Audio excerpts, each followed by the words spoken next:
Hey guys welcome back my channel. সবাই কেমন আছো? আমি খুব ভালো আছি। আজকে সকাল থেকে হচ্ছে প্রচণ্ড পরিমাণে বৃষ্টি, আর আজকে হলো আমাদের এইখানে শীতলা মেলা। আমাদের বাড়িতে নিয়ম রয়েছে শীতলা মন্দিরে ভোগ দেওয়ার, তাই জন্য আমার মা ভোগ সাজিয়ে নিচ্ছে। যদি হেঁটে যাই তাহলে আমাদের বাড়ি থেকে মন্দিরে যেতে প্রায় সময় লাগে 40 থেকে 45 মিনিট।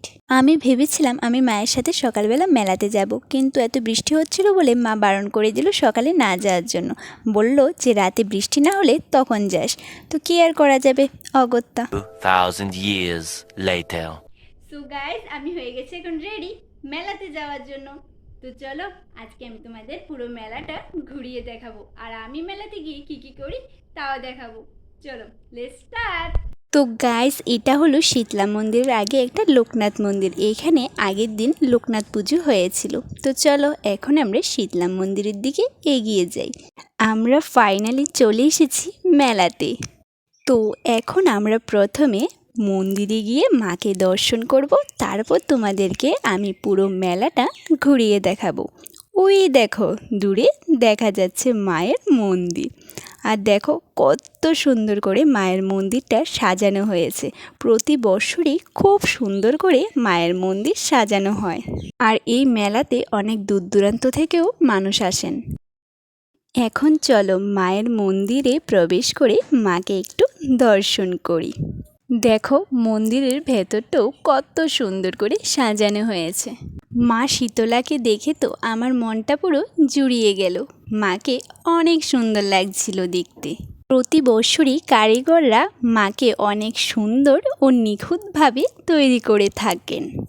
তবে তোমাদেরকে মায়ের মুখটা স্পষ্ট করে দেখাতে পারিনি, তার কারণ হলো মায়ের মূর্তির সামনে একটা সাদা রঙের লাইট লাগানো ছিল, যার জন্য ক্যামেরাতে মায়ের মুখটা স্পষ্টভাবে দেখা যাচ্ছিল না। তবে অন্য বছরের তুলনায় এবছরের মেলায় একটু ব্যতিক্রম রয়েছে, কারণ অন্য বছর মেলাটা একদিন করা হতো আর এবছর 2 দিন করা হচ্ছে।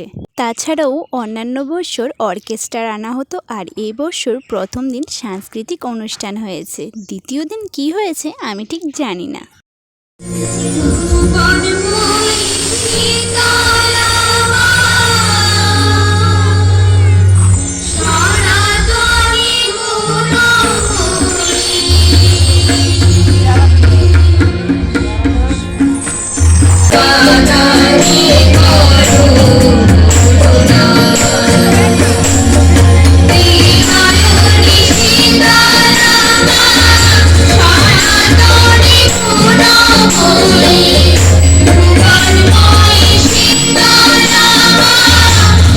এই গানটা কে কে প্রথমবার শুনলে আমাকে কমেন্টে জানিয়েও তো, কারণ আমিও এই প্রথমবার এই গানটা শুনেছি, আর গানটা আমার কাছে খুবই ভালো লেগেছে। প্রতি বছরই এই মেলায় প্রচুর মানুষের সমাগম হয়ে থাকে, এবছরও তার কোনো ব্যতিক্রম নেই। তবে দ্বিতীয় দিন কেমন মানুষ হয়েছে আমি ঠিক জানি না, তার কারণ হলো আমার দ্বিতীয় দিন মেলায় যাওয়া হয়নি, আমি প্রথম দিনই গিয়েছিলাম। যাই হোক, আজকে তোমাদেরকে আমি এই মন্দির সম্পর্কে একটা বিশেষত্ব বলবো। এই মন্দিরের পাশেই আছে কিছু বটগাছ, যেই বটগাছের ডালপালা মাটিতে স্পর্শ হলেই ওইখান থেকে আরেকটা নতুন গাছের উৎপন্ন হয়ে থাকে। আর এই গাছগুলি তোমরা দেখলে পুরো অবাক হয়ে যাবে। আমার বিশ্বাস তোমরা হয়তো এই রকম গাছ অন্য কোথাও দেখোনি। এই রাতের বেলা তোমাদেরকে ওই গাছগুলি দেখানো আমার পক্ষে সম্ভব হবে না, তার কারণ হলো আমার মোবাইলের ক্যামেরা অতটাও ভালো না যে রাতের বেলা এত সুন্দরভাবে দেখাতে পারবো। তবে আমি যদি কখনো দিনের বেলা এই মন্দিরে আসি তাহলে তোমাদেরকে আমি খুব সুন্দর করে সব গাছও দেখাবো আর মন্দিরটাও দেখাবো। আর তোমরা যারা নিজের চোখে দেখতে চাও ওই গাছগুলি, তোমরা এসে দেখতে পারো মায়ের মন্দিরে।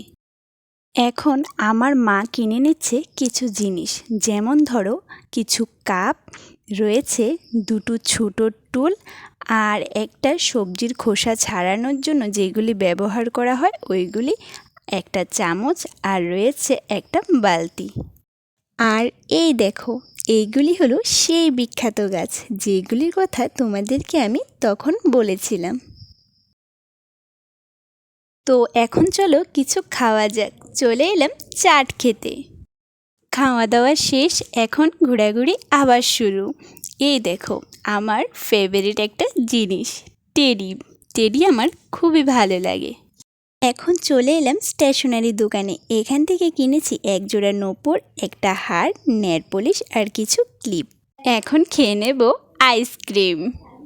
অনেক তো ঘোরাঘুরি হলো, এখন চলো বাড়ির দিকে রওনা দিই। যারা যারা শীতলা মেলাতে আসো তারা তো আসোই, আর যারা আসো না তোমরা পরের বছর এসে দেখো, অনেক মজা হয় মেলাতে। ওকে, সবাই ভালো থেকো, টাটা।